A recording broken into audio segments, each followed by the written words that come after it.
Yeah, welcome, dear audience and dear colleagues, to our today's webinar on climate change impact on water, food, energy nexus. And this webinar is part of a series of webinars organized by the International Scientific Association for Sustainable Water Management and Water Resources. This association is quite new, it's young. It is founded in 2019. But before I come to today's webinar agenda, I would like to say a few words about the newly founded International Scientific, what I've already mentioned, for sustainable management of water resources. And therefore, I will go to the next slide. As I said, the association was founded in 2019, and as you can see it also from the small picture from the world, and you see the white lines. It's a kind of spider network. It's a network, of course, and this is composed of a network of members from 4 different regions, such as Latin America, Middle East, North Africa, Sub-Saharan Africa, and Southeast Asia. And the members are mainly expert colleagues from, that means university professors. They are also involved in teaching, of course, from 51 different universities located in the aforementioned regions. And what do we do? Well, our self-imposed tasks are manifold. In order not to take too much time, I would like to highlight 2 core tasks, what we would like to do. One is providing assistance with the solution of water-related problems. That means in the area of water management, treatment, water security, resource management, and so on, especially in the global south. And we want to promote young scientists and students, with particular focus also on young female scientists and students. So anyway, if you are interested, you can find out more on our website that is shown on the slide down here. And you are, of course, kindly invited to fill in the membership form. You will also find this on the website here. But let's move on today's webinar agenda. You can see it on this slide. And after my introduction, Professor Babel, I would like to welcome you, Professor Babel. He will briefly introduce the topic and introduce our keynote speaker today, Professor Olcay Ünver. Welcome. I'm very pleased, Professor Ünver, that you have accepted our invitation to give a keynote, and I look forward to your presentation. I would like to say to the audience that you will have the opportunity to ask questions in the chat after the keynote. And yeah, I ask for your understanding if we cannot answer all the questions due to time constraints. So that's all from my part. Thank you very much in advance. And yes, never forget, you are almost 70% of water. Ergo aqua est vita tua. Thank you very much for now. And I would like to hand over to Professor Babel, who will give a short introductory note as far as our topic is concerned today, and he will introduce our keynote speaker. Professor Babel, Mukant, the floor is yours. Yes, you will get the mic.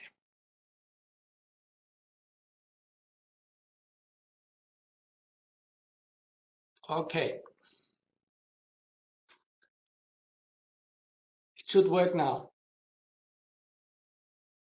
Okay, thank you. Yeah. Thank you very much. I hope you can hear me, right?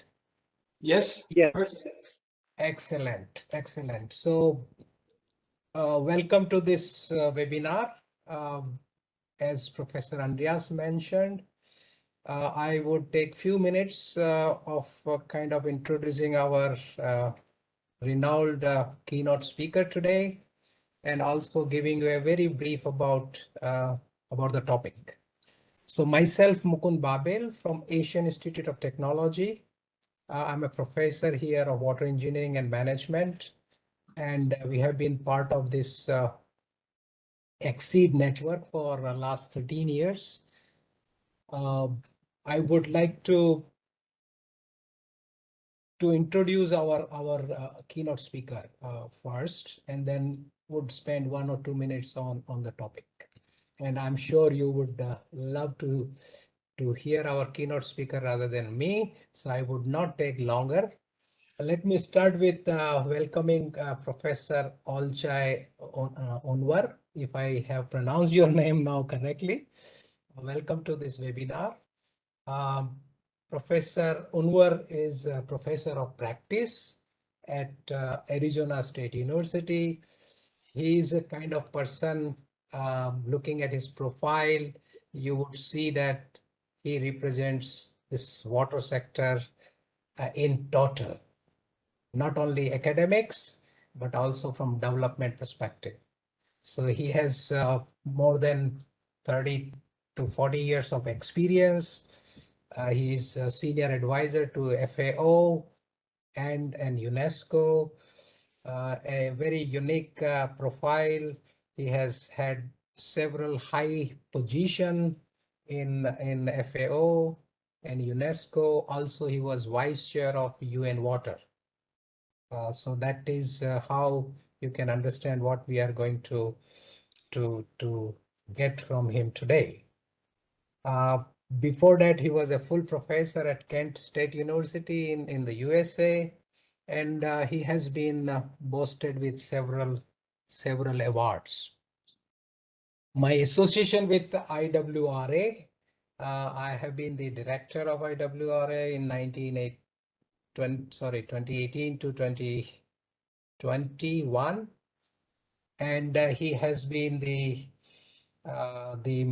fellow of IWRA. He has been the fellow of TÜBİTAK. This is a organization in Turkey. He has been a NATO Science Fellow. But apart from that, he has been also received this award of IWRA Millennium Award, and also the WWC World Water Council Medal of Service. And based on those WWC, we also have developed Asia Water Council AWC, which is hosted at K-Water in Korea.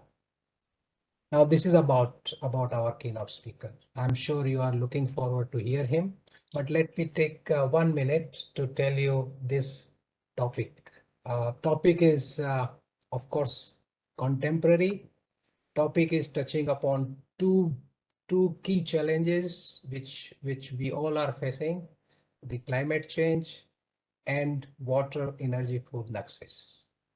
Now, we are most of the countries still sectorial approach. We would like to change it to Nexus approach. So his topic is far-reaching, forward-looking, visionary, in the sense, how would we bring in climate change and Nexus together? And this is what he is going to speak about. I would not speak more than that. This is what I would like to say, that we are organizing an international conference, which we call it Water Security and Climate Change, on 1st, 2nd, 3rd of December this year. And I can tell you the theme, the overall focus of that conference is adaptation for sustainable and resilient development. And three themes under this particular focus. One is some Nexus approach, going away from sectoral approach to Nexus approach. Number two, climate change adaptation. Number three, how can we change our knowledge to action? And he is going to cover two of these theme of that conference, which will happen in December. So I'm very excited to hear him.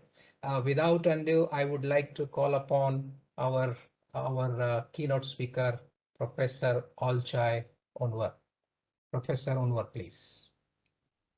Thank you very much, Professor Starstic and Babel. I'm very much honored to have been asked to give a keynote speech. If you allow me, I will share my presentation now.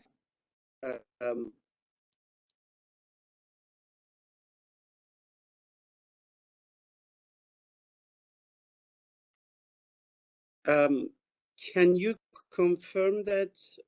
I'm not seeing my presentation. Let me try again.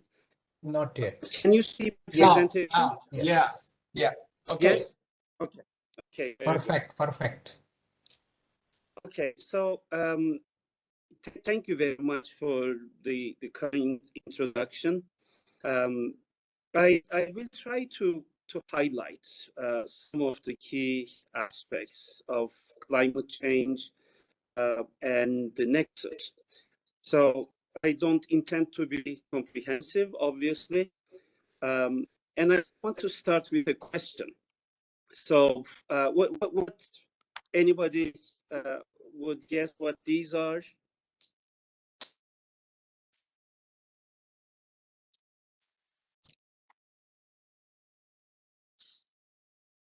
Okay, this has been prepared basically for an in-person presentation, so you have to excuse me for mixing the media, but I just wanted to start with this question. These are the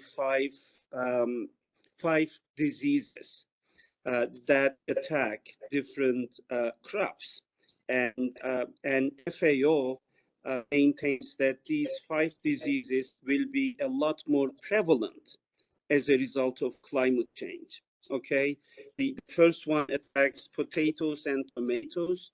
The second one attacks coffee. It's a big coffee killer. The third one is a major lethal banana disease. And the fourth one is a disease, a bacterium infecting a lot of economically important crops, from vines to coffee to olives and almonds. And then this one, as the name implies, is a very serious risk for grapes. And FAO believes that climate change will spread these diseases extensively. So my speech will be primarily based on some new reports. This is an FAO report, the State of the World's Land and Water Resources for Food and Agriculture 2021. Although it has the name, the date 2021, it was launched last week in Abidjan during the Conference of Parties to the UNCCD Convention. And then 3 IPC reports that came out over the past year, including the very recent one, mitigation of climate change. And then a new report, this is an inaugural report called Global Water Policy Report, issued by Water Policy Group, of which I am a member. And towards the end of my presentation, I will talk about the findings of this policy report to tell you what policymakers are talking about. So with the IPCC sixth assessment, now we have very little doubt about some of the fundamentals, and we know a little bit more compared to the assessment report number 5 in some additional aspects that were not covered before. So obviously the climate change is taking place, and I use this every time I talk about climate change, including in my class. and the new IPCC report provides these simulations for three discrete temperature changes: 1.5, 2, and 4, and how warmer the climate will be as we move to the extremes of our planet and elsewhere. And change in the annual main precipitation, and we see those changes. The Arctic and Antarctic regions obviously present a lot of variability, both in temperature and precipitation, and that collectively that has an effect on the soil moisture change, which is very important for most everything, but obviously for agriculture. And although the intensity of these colors change as we move from 1.5 to 4, the very fact that it's happening and where it is happening does not change. And the same for droughts. These areas are very prone to drought, and depending on the number of degrees, it becomes more severe and more frequent only, although the locations remain unchanged. Okay, so now that we have already established the scientific basis with some additional information that I will talk about in a few minutes, I wanted to continue with an icebreaker, which is an installation or a sculpture by a famous artist, Lorenzo Quinn. And this was, I was actually there. This is from the Venice Festival 2019, and Lorenzo Quinn made it to tell us about his understanding of climate change and our behavior. So there are two hands. One is holding, supporting, and the other one is breaking. So he's basically saying that we have the ability to either save or destroy our planet. And the Secretary General of the United Nations, just a few months ago, during the COP26 in Glasgow, Scotland, in October last year, he was bluntly saying that we were digging our own graves. So it comes in no uncertain terms that that direction is between the negative and the very negative and the disaster. Okay, so let's park the climate change aspect and go to the nexus a little bit and see what the international community has committed itself regarding the pillars of the nexus. So let's start with water security, which is defined by UN Water. By the way, I take great pride in the fact that when this water security definition was developed by UN Water, I was a member of the team that actually produced it. So water security is defined as the capacity of a population to safeguard sustainable access to adequate quantities of acceptable quality of water for sustaining livelihoods, human well-being, and socioeconomic development, for protection against pollution and disasters, and for preserving ecosystems in a climate of peace and political stability. So this is a very, very loaded definition, which covers all users of water, including ecosystems, as well as the water-based hazards and climate change, of course. And it covers governance, transboundary issues, peace and political stability, and last but not the least, financing. Similarly, food security has a definition that also sits on 4 pillars, and this is an internationally agreed on definition. It comes from the World Food Summit of 1996, where all governments agreed the definition. So this is global and official, unlike the water security definition, which has not yet been agreed on by the governments in an international platform. But nonetheless, the idea is the same.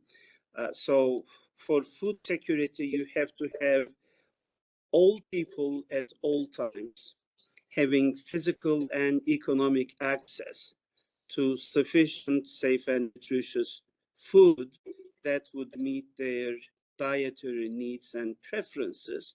And very similar to water security, food security sits on 2 pillars. One is the availability of the food, so that is sort of the supply, physical supply aspect.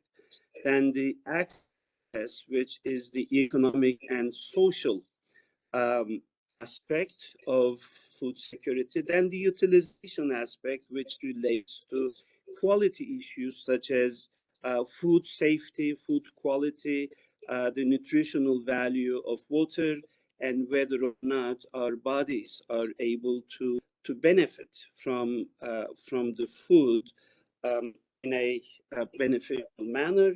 And then stability implies that we have to have all of these at all times, at all places. And that's very noble. And energy security definition comes from the International Energy Agency. And it's, again, the idea is to have the supply at all and everywhere. Although the wording is different, it's the uninterrupted availability of energy sources at an affordable price. So you have, again, the supply, the availability, and then ability to have access to it. And then we have long-term and short-term energy security to cover the reliable supply on a long-term basis versus the ability to adapt to sudden changes in demand. In addition to these, the international community has accepted, actually declared food as a human right, all the way back in 1948 through the Universal Declaration of Human Rights, and then more explicitly in the 1966 International Covenant on Economic, Social, and Cultural Rights. So that is, again, globally recognized. The human right to water and sanitation is relatively new, as you all know. Also, the International Covenant on Economic, Social, and Cultural Rights implied a human right to water, but in 2010, the UN General Assembly enshrined it as a human right. And then the Human Rights Council of the United Nations also passed a resolution acknowledging it. And after a while, again, the UN separated the human right to sanitation and human right to water to make it more understandable to everyone. So there is a recognition and a commitment by the leaders of the world, the governments.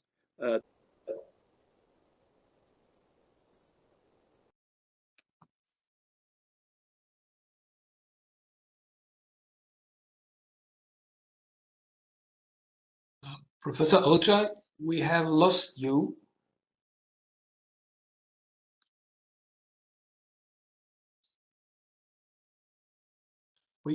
We cannot hear you anymore. We have the food security under SDG number 2, water security under SDG number 6, and we have energy security under SDG 7, and of course climate action as SDG number 13. And as we all know, there is a high level of dependence, both at goals level and target level among the SDGs, but we are focusing on the food, water, and energy nexus, with ecosystems sitting in the background and cross-cutting them all. So ecosystem is sort of the silent pillar of the water, food, energy nexus, and this is an oversimplistic depiction of the relationship. But I will cover some of these aspects in greater detail, such as irrigation, in terms of energy through food, there is pumping, processing, transporting, but I will be covering hydropower in some greater detail, and of course, water and ecosystems being key elements here.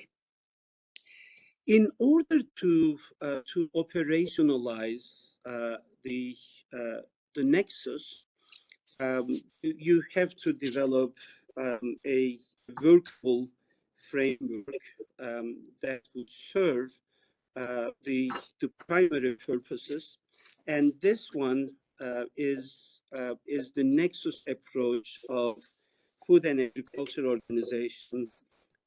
Actually, this was developed by a team under my guidance when I was heading the water program at FAO, and this is how FAO sees the nexus.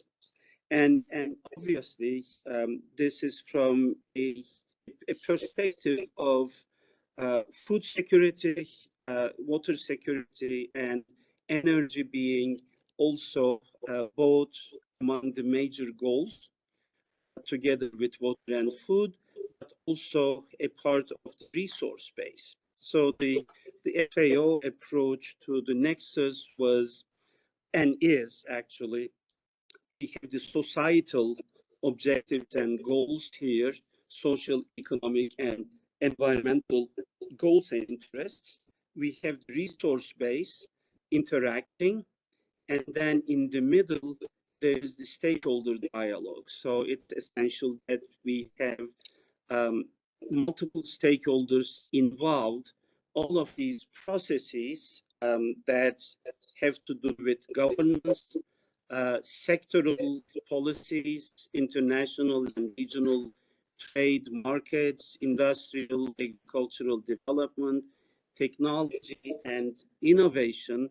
And this is done in an environment where the major drivers of population growth, population mobility, changing diets, cultural and societal behavior, and climate change playing a major role in terms of interactions. Okay, so the relationships, the interlinkages have been established. Well, so what is the problem? Well, one problem is, as the the speakers, when they introduced the topic, they indicated that we are still working in silos, right? We are not looking at the overall picture with all of the interactions among sectors and drivers. And secondly, and not less importantly, is that the nice goals and targets that our leaders have committed themselves and their countries uh, to meeting, to achieving, are way off track. Okay, it's not only SDG number 6 or SDG number 2, but all of the SDGs at large are off track, and many of the targets under these SDGs are off track. Not all of them, but many of them. And now we have come to the understanding that gradual change is not delivering the SDGs. So we are talking about the current conversation is about accelerating SDGs and disrupting the business as usual. And this requires holistic approaches and making the best use of synergies, managing trade-offs properly, and setting priorities right, and looking at multi-purpose projects other than projects in different silos that could potentially be consolidated. So very quickly, when we look at the Nexus, we see water mostly linked to adaptation, and obviously the impacts of climate change become visible and destructive, mostly through the medium of water. Energy is primarily about mitigation, and agriculture, the production of food, provides opportunities for both mitigation and adaptation. So when we look at the Nexus, we are seeing both adaptation and mitigation as issues, obviously, and also opportunities if we can approach them properly.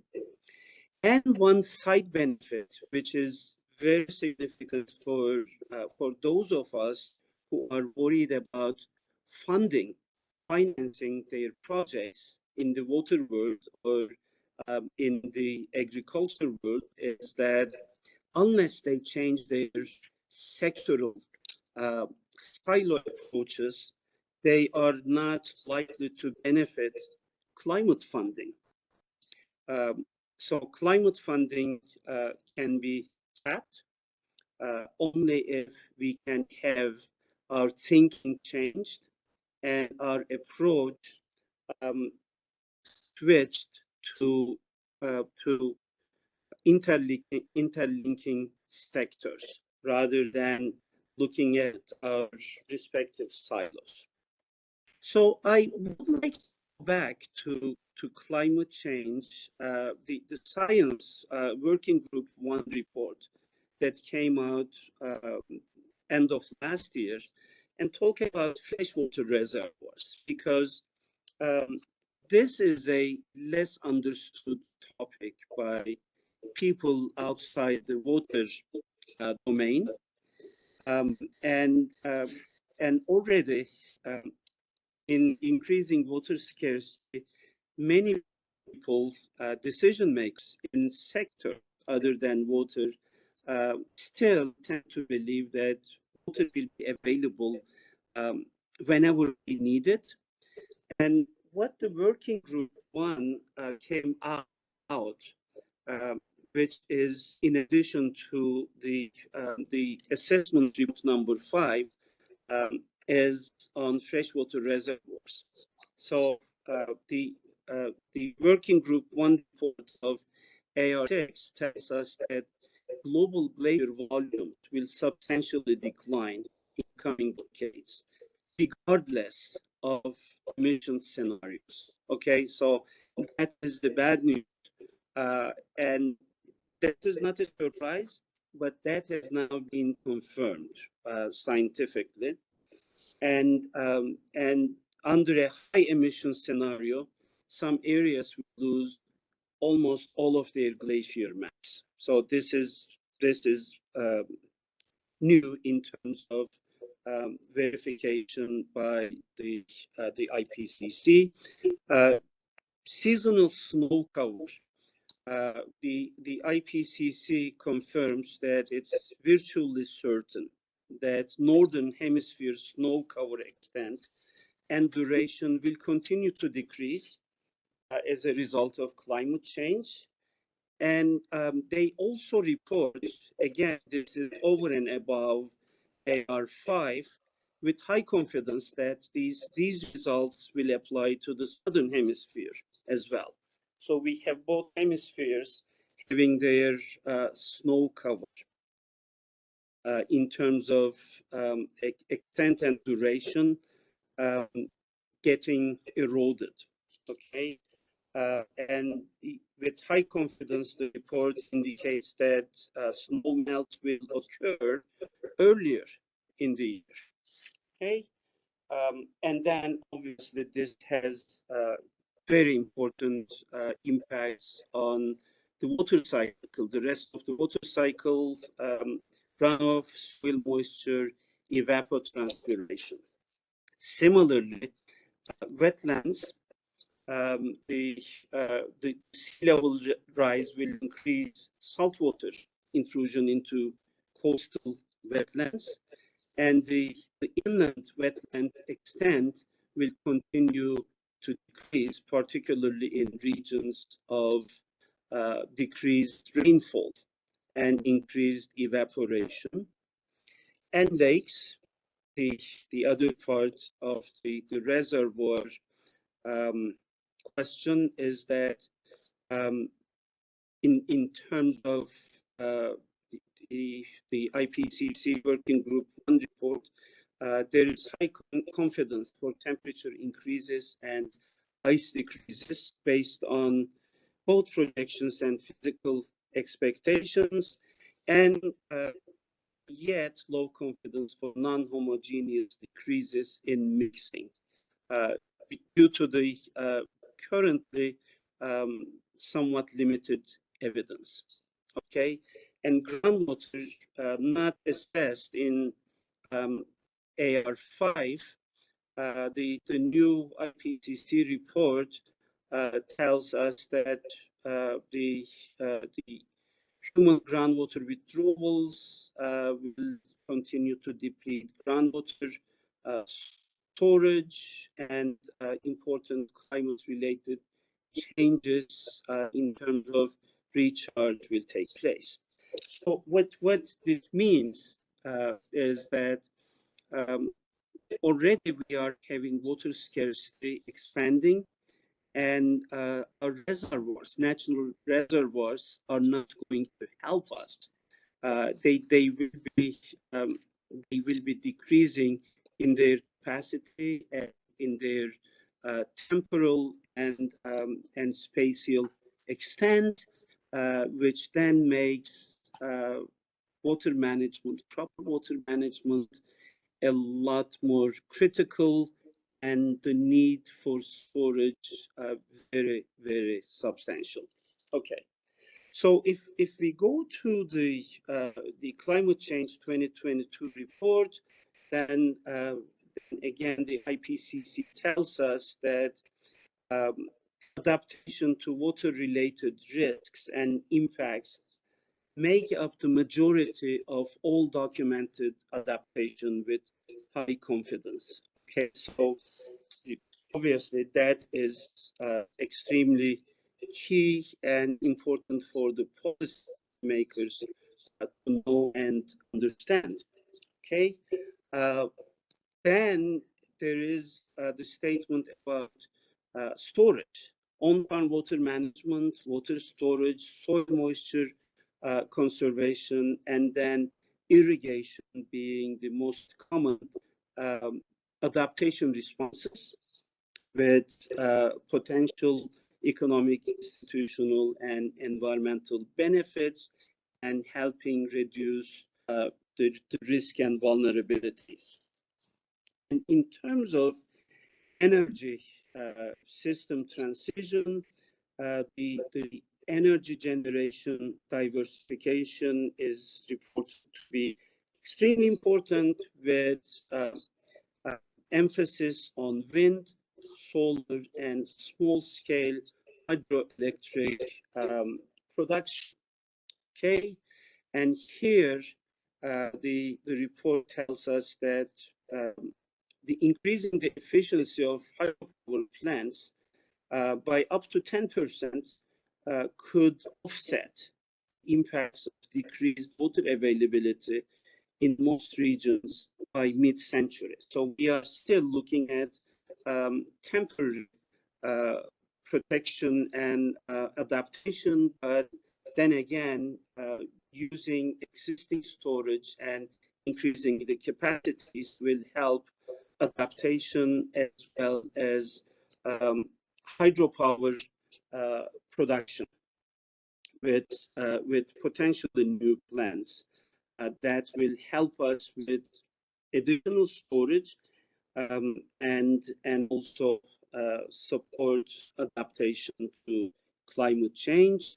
Similarly, in the water sector, supply augmentation, including dams, including additional storage, and then some less conventional techniques such as fog harvesting, rainwater harvesting are listed as potential adaptation measures. And these are basically what IPCC report tells us, that for all policymakers to know that these are all coming from the water sector.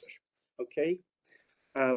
One thing about water sector measures is hydropower, because we know that hydropower has negative social and environmental impacts, and there is increasing evidence that submergence of vegetation and re-emergence of vegetation due to reservoirs will actually do increase the negative environmental impacts.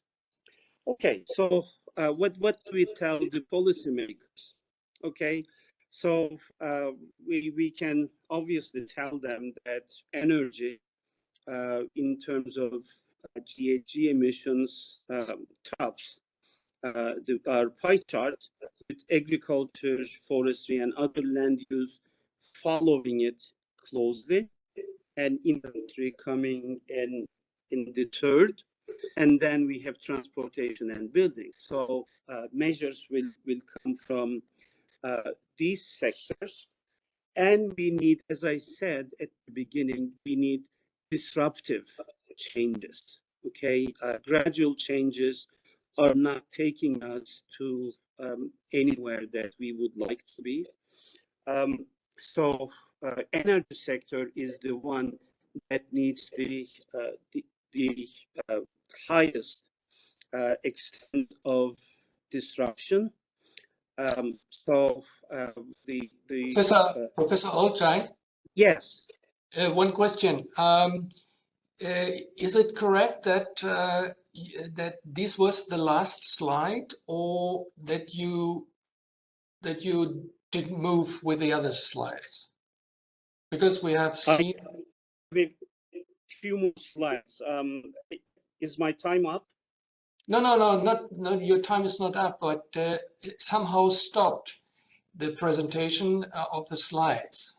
Oh, okay. So what slide are you seeing? The last one was current state and trends.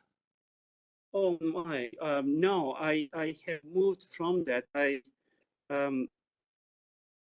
Is it changing now? No. Oh my. So I was wondering now, Okay. because No, I have changed it. Have you seen the freshwater reservoir slide? No, No?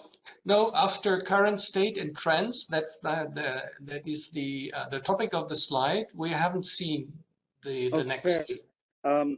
So let me go back to and maybe shut down my my video. I wonder if, but if I shut it down, then you cannot see the slides. Can you? We can see this one slide now, but obviously it's not moving. It's not changing. It's not changing yet. Okay, this is unpleasant. So Maybe you can start again with sharing. yeah, maybe I stop sharing first, Yeah, and then you can see me, right? yeah. Okay. So let me. Just share again, and then it happens sometimes that PowerPoint stucks and it's not changing at me.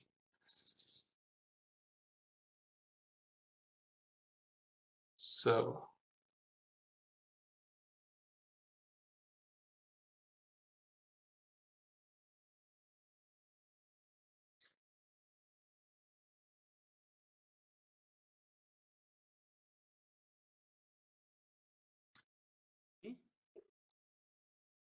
no, you need to share again. Yes, I thought I did, but No, yeah, you did, but it disappeared.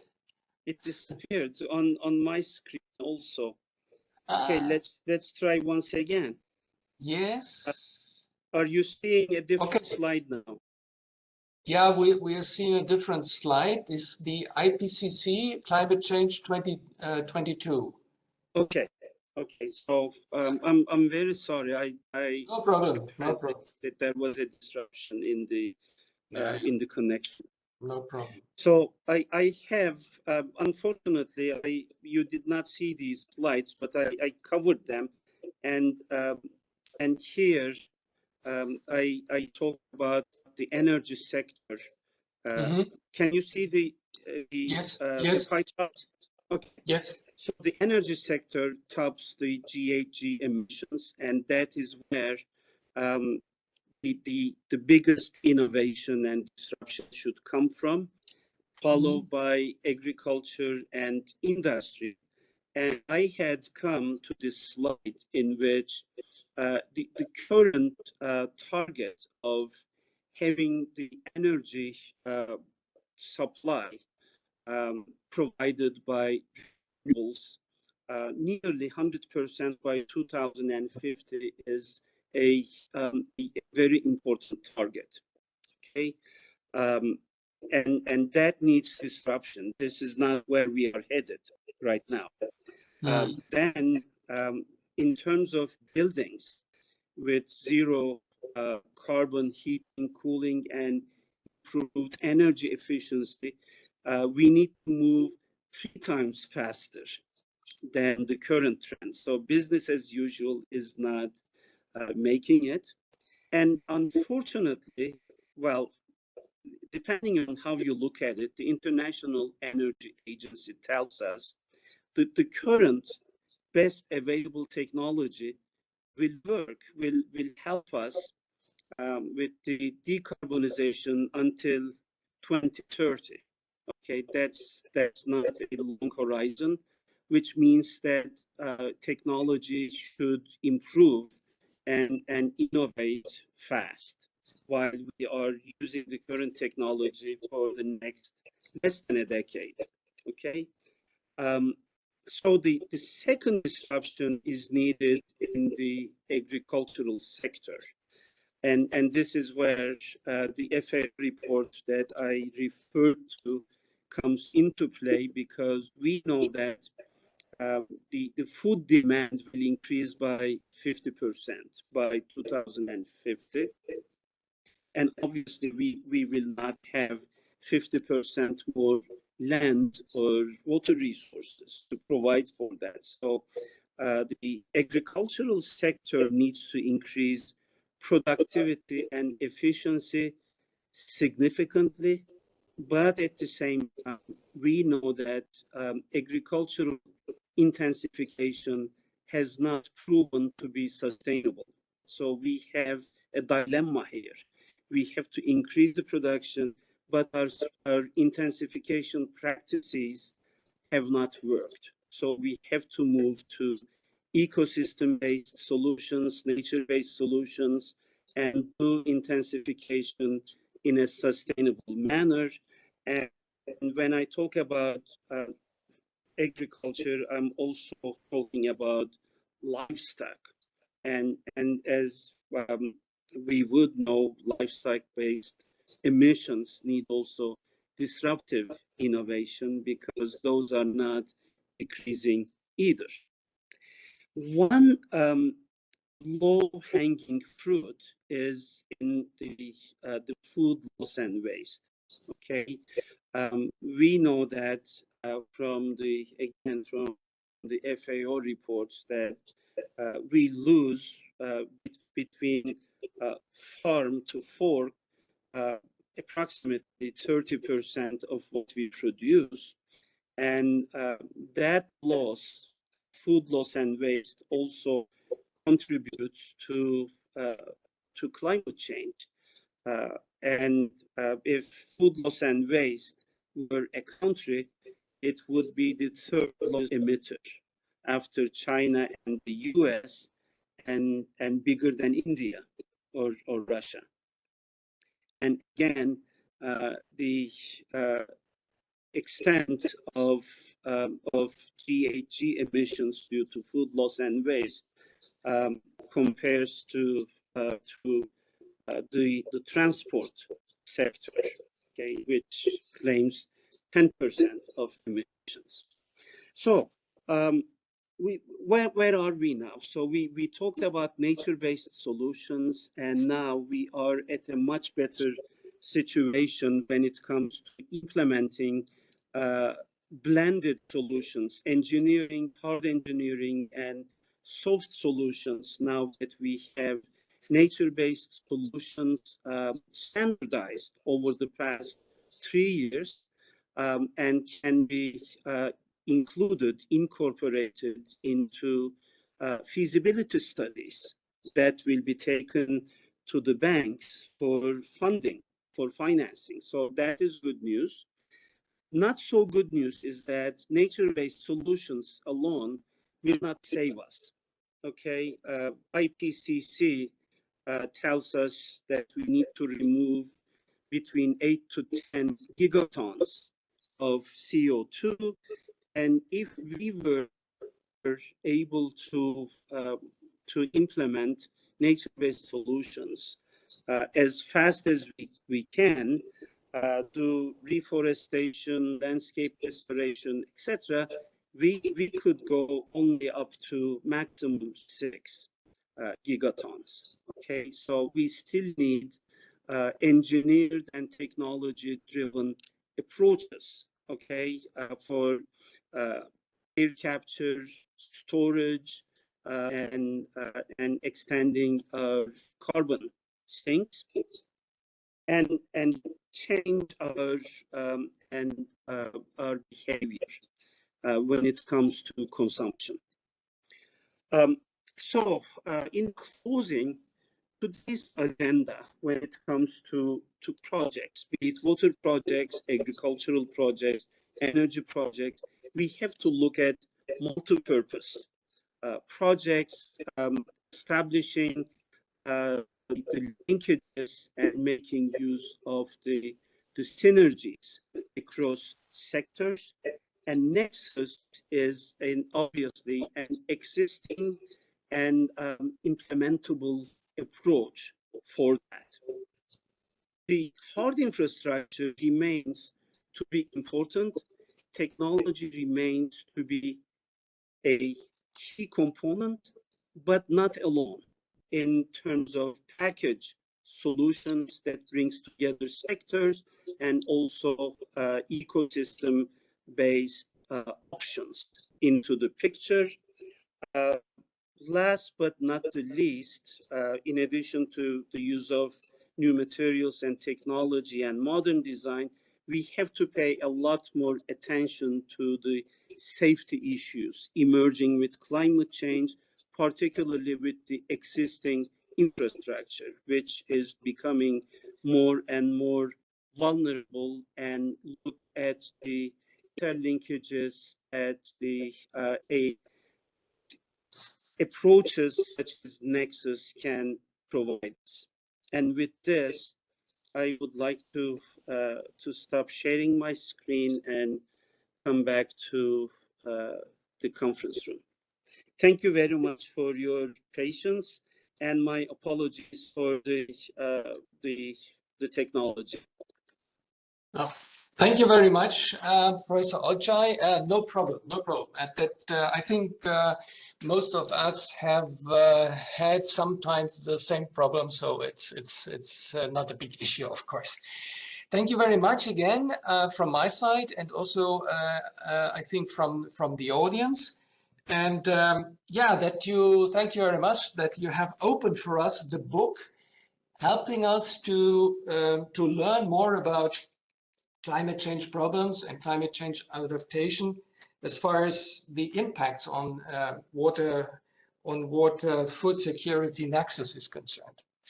I would like now to invite the listeners, the audience, to ask their questions. In the meantime, let me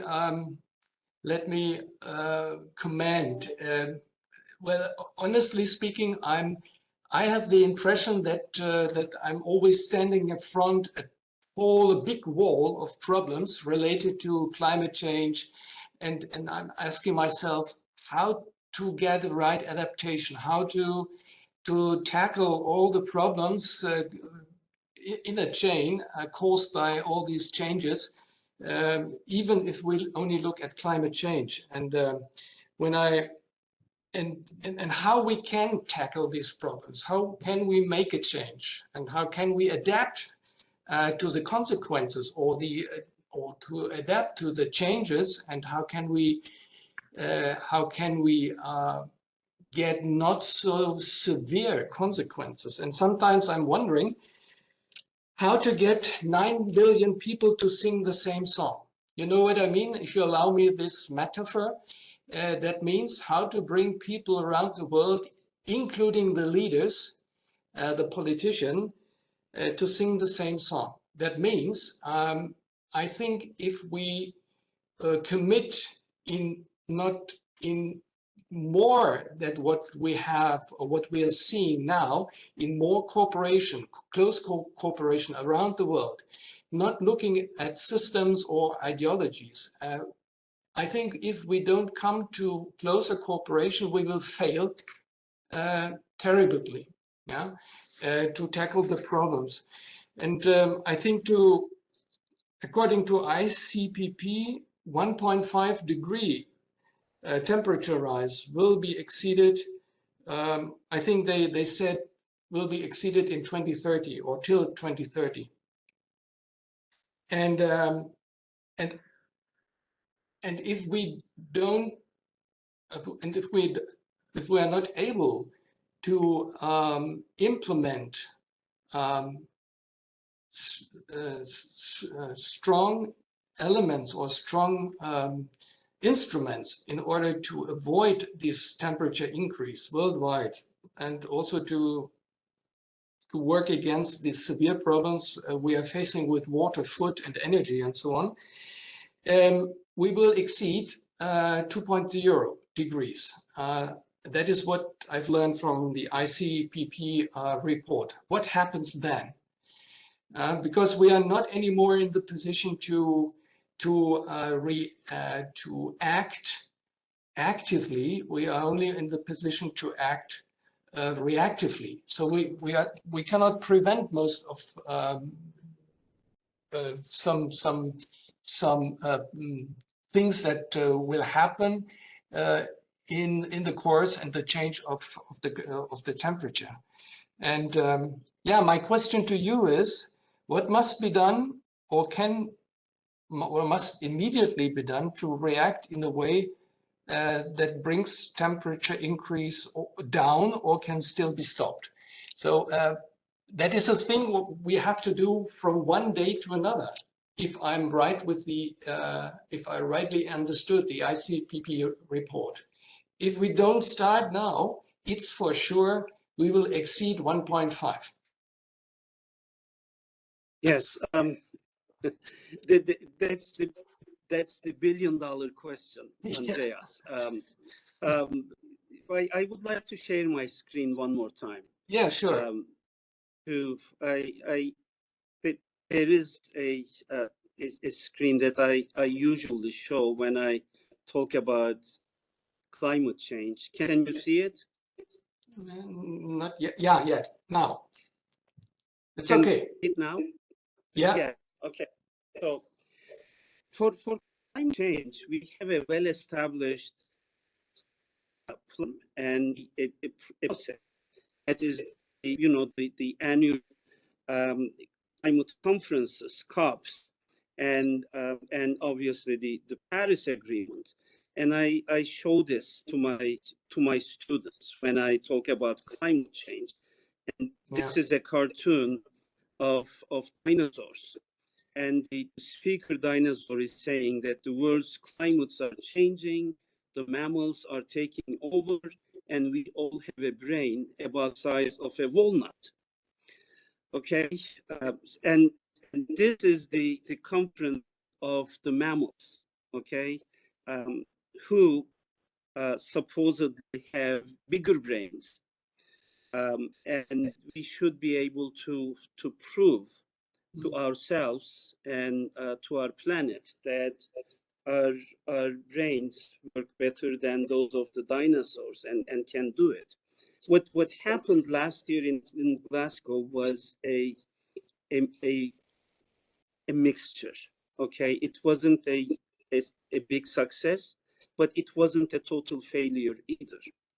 Mm-hmm. So the governments talked about phasing down coal.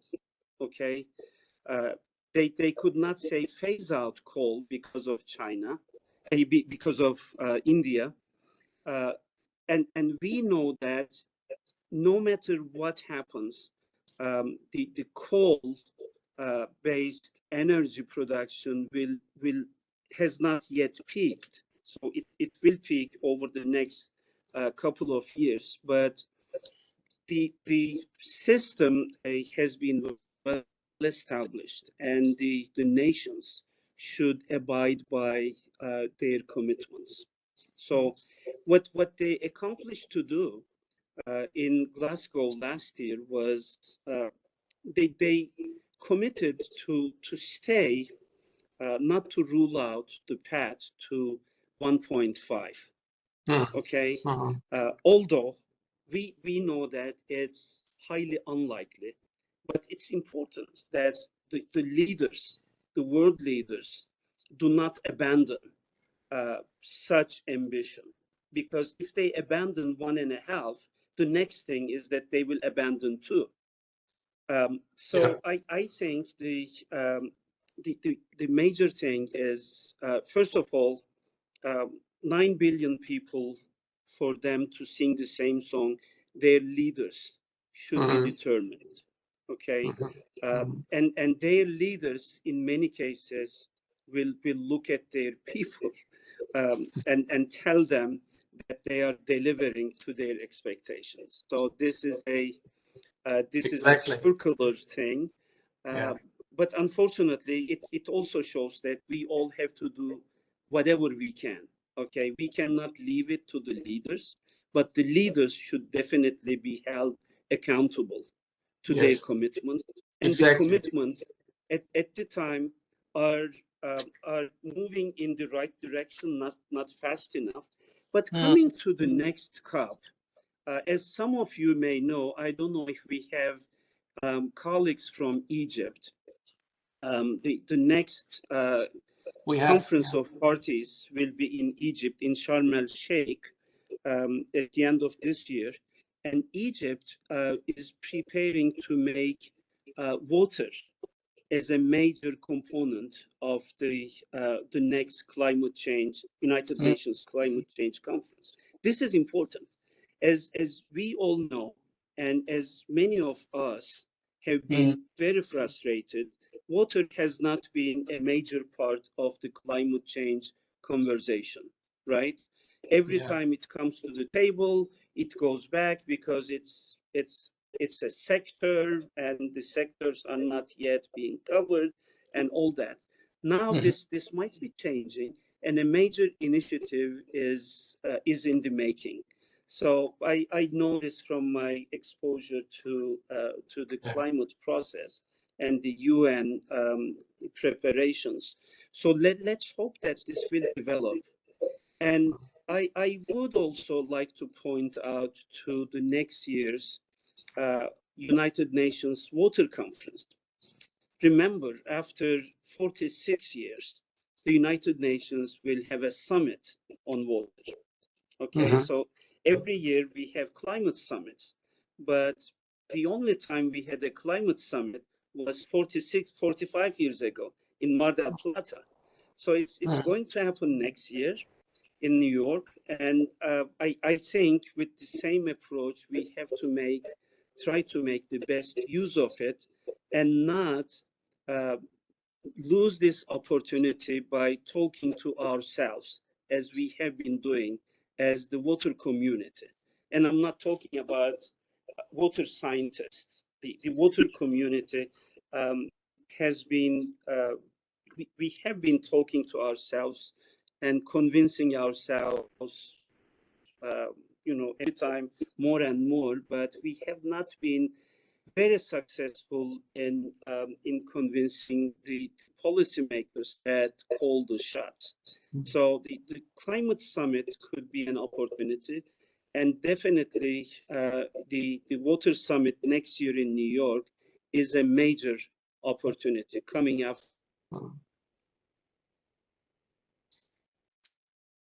Oh, we have lost you.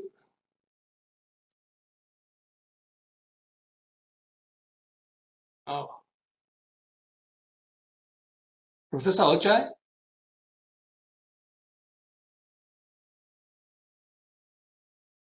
Hello? Disappeared. I seem to have lost you again. Yeah, you are back now. Okay. So sorry about that. No problem. Okay. Yeah, thank you very much for your comments. And yeah, sometimes my concern is that obviously profound changes will happen according to catastrophes. Catastrophes first will be there, then we have to react. That will be a painful process to make changes. So there is a bad story and a good story, good news and bad news about that. But anyway, I'm not so optimistic. Changes will come in future through, I hope for good, through catastrophes.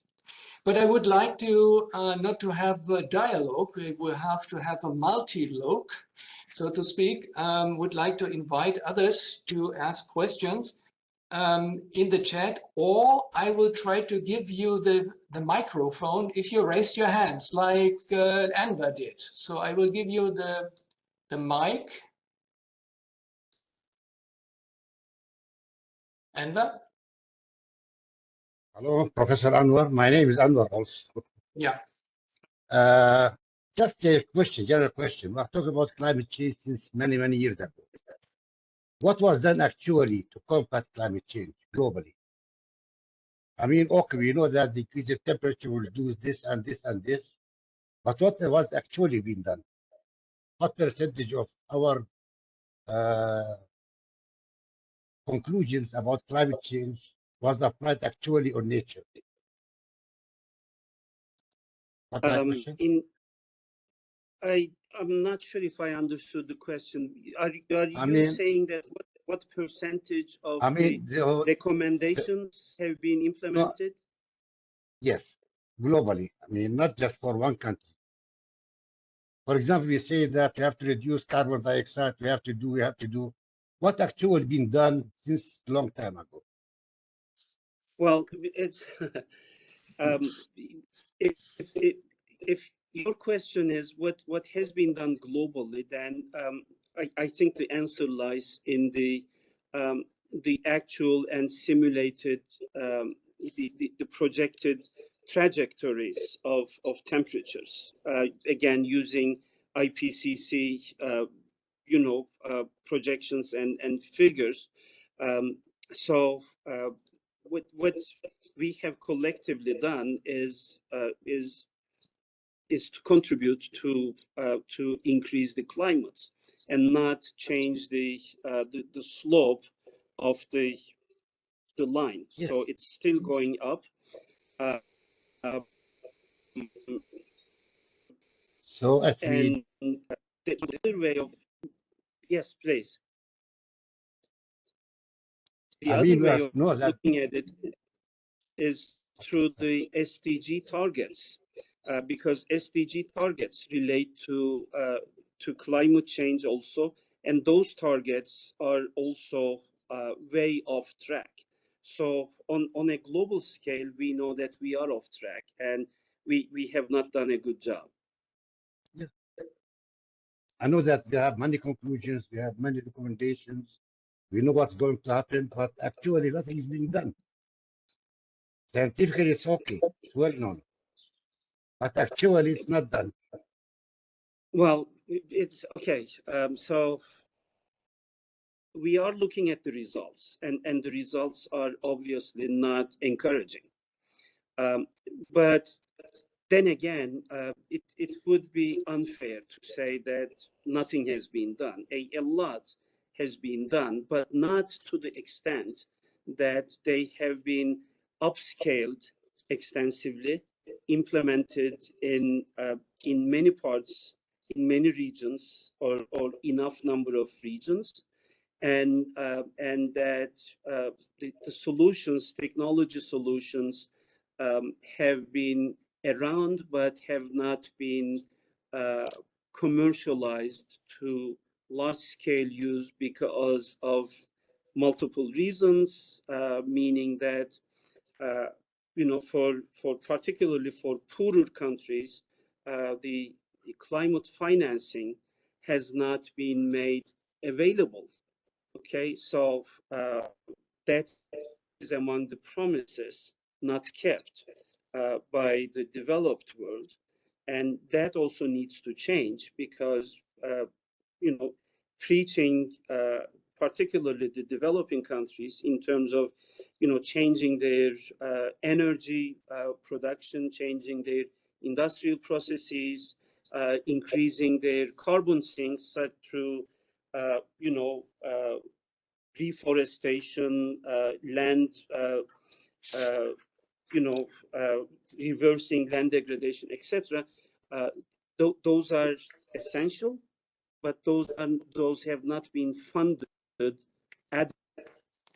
There are multiple sides to the picture, and on the part of the developed countries, obviously, they have focused when they focused on climate change, they have given a lot more emphasis on mitigation than adaptation, and that is adaptation is what is needed in most of the world because no matter what we do, if we even if we stop today all GHG emissions, then climate will continue to warm, and adaptation will continue to be urgently needed. So that is the other side of the coin. Yeah. Well, I mean, in this case, I think the real will counts. What does this mean? We in Germany and worldwide, meanwhile, I think we speak about these transformation processes. What does this mean? We know, Anwar, Professor Ojai, we all know the technologies are more or less very well developed to tackle climate change problems, to have a switch from fossil energy carriers to green energy carriers. Yeah, the technology is there, but the implementation in society, in industry, in other parts of our life is not fast enough. And maybe in the past we have seen not the full picture of the problem we will face in the next 2 or 3 decades. Problems, that means climate change related. We have the tools, but the only problem is how to convert this and how to implement this in, so to speak, our daily life, how to make changes in industry, how to make changes in society. We have to train new people with the new skill, and we also have to train our students with new aspects of technology. And there will be a new kind of engineer in the future coming up, who is especially involved in how to bring these transformation processes into industry and into society. That is very, very important. And as long as we are not able to do that, I can only say we will terribly fail as human beings. But again, we want to have a discussion. I would like to hear your questions. Please raise your hand. Gideon, I will give you the mic. You can speak. Yes, thank you very much for giving me the floor. I thank the professor for his presentation. I have just 2 questions to ask, or 2 contributions. Gideon, can you say your full name and from which university you are? Yes, I am Professor Gideon Ajega from the University of Yaoundé 1 in Cameroon. Okay. So my question is about food being a human right. So I wish that it should be more comprehensive, because it is bad, it is big. They should precise that maybe in this country, to be a human right, this person has to eat this amount of food. In this other country, in Europe, in Asia, so as human right should complete it. That's the first preoccupation. The second is to get more information about funding, because Professor talked of funding, but he said there were some issues about funding. So how do we get the funding for climate change?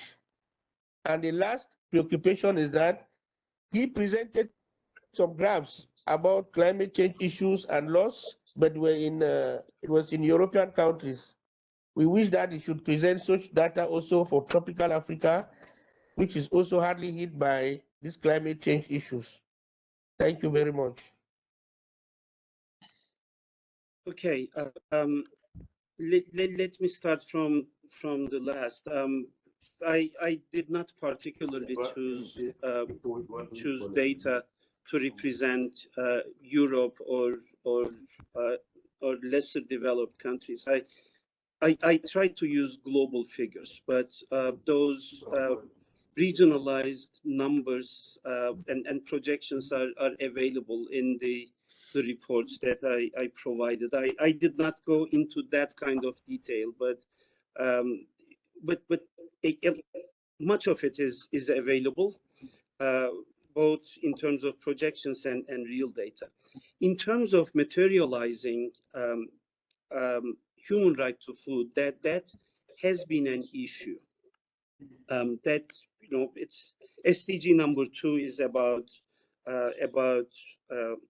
feeding everyone all the time, and eliminating hunger. And after a decade of improvement, just in 2015, when we agreed on the Sustainable Development Goals, the world started going backwards in terms of eliminating hunger. So the number of undernourished people has been on the rise since 2015. It's almost ironic that when the world leaders decided to eliminate hunger, hunger starts increasing. And of course, it's not a coincidence because it coincides with a number of conflicts.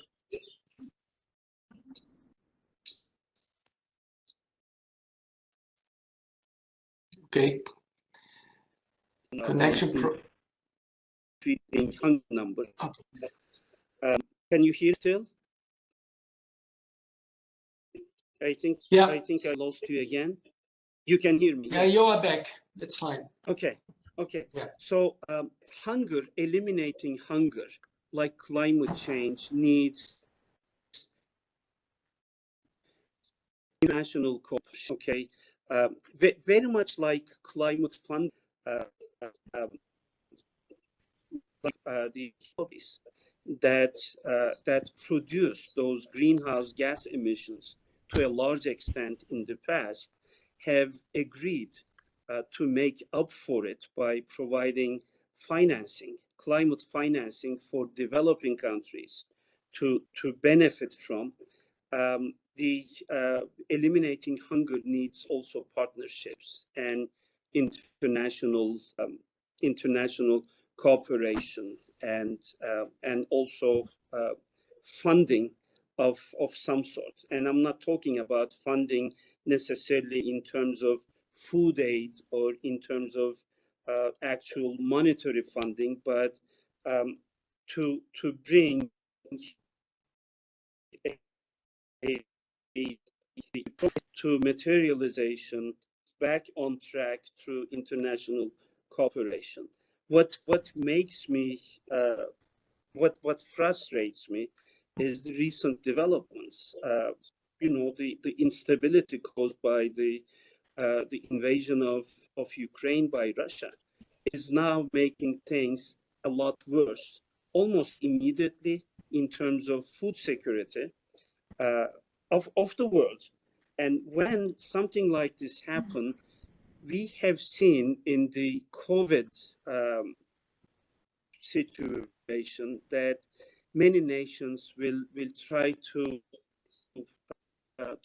save themselves, and we know that, and COVID told us that this is not realistic because you are not safe until everybody is safe. And the virus is everywhere if it's still in one place.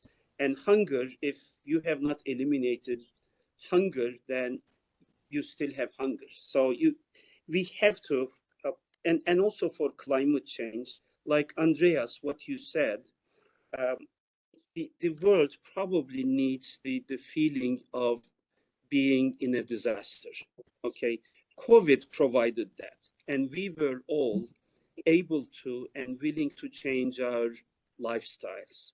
Okay, because it was a disaster, and we have to react. But the humankind has not yet realized that climate change is taking us into a disaster, which is unlike COVID, which may not. It can take us to a point of no return, and the disasters that are happening. It's just that we are not understanding that those are disasters, and we think that they just happen, more often. Yeah, thank you very much. And yes, I don't want to paint the devil on the wall, but my concern is that in the next decades it will getting really, really warm, and we will face a lot of catastrophes. And again, we have only chance if we worldwide cooperate. I think we need a new kind of cooperation, maybe that this can be organized by the United Nations. We need a kind of trust group. And it's not time, as I said, now for comparing systems, comparing ideologies. We have to compare who can best contribute to what we will see in the next decades because of climate change. That's the only thing. I mean, technology is there, but not the will in all countries around the world. And I think even the global north is not excluded from that. We have to also to put our fingers on the nose and to see what we can do more than others, perhaps. I would like to have other questions. Raise your hand so that I can give you the mic.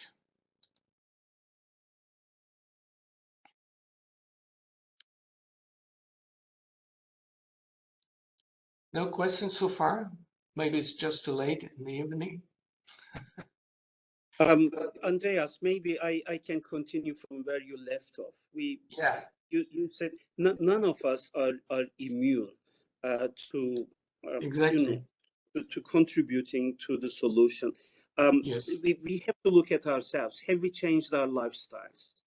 Sure. Because dealing with climate change needs a lifestyle change, and that has to come at a massive scale. Okay, and the massive scales can be accomplished by the actions of individuals. Okay, it's the leaders can lead that, can help this happen, but the change that we have to make as consumers, as individuals who are wasting resources, who are putting a lot of pressure on resources and not living an efficient lifestyle. Have we changed ourselves? We have to ask ourselves and look at our surroundings and see if that change is happening, because it's relatively easy and it has to happen that every year the leaders meet at the climate change conference.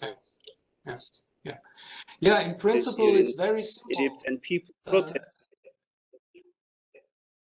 Yeah, in principle it's very simple. If we look at this individual moment, what can I do? It's very simple to draw a list where we can write down, do I really need this, and this, for my daily life? Is it necessary, or it is a surplus? If it is a surplus, you can identify it, delete it. But that is what everybody can do. But this has to be also a message to the leaders, as you said. That would be the next level. Okay, so as I see here, no more further questions. Yeah, then I would like to say thank you to the audience, and especially to you, Professor Olcay Ünver, for accepting the invitation to you, giving us the keynote, and I hope you will have still a good time in Georgia and have a safe trip back to Arizona, right? Next. Hello?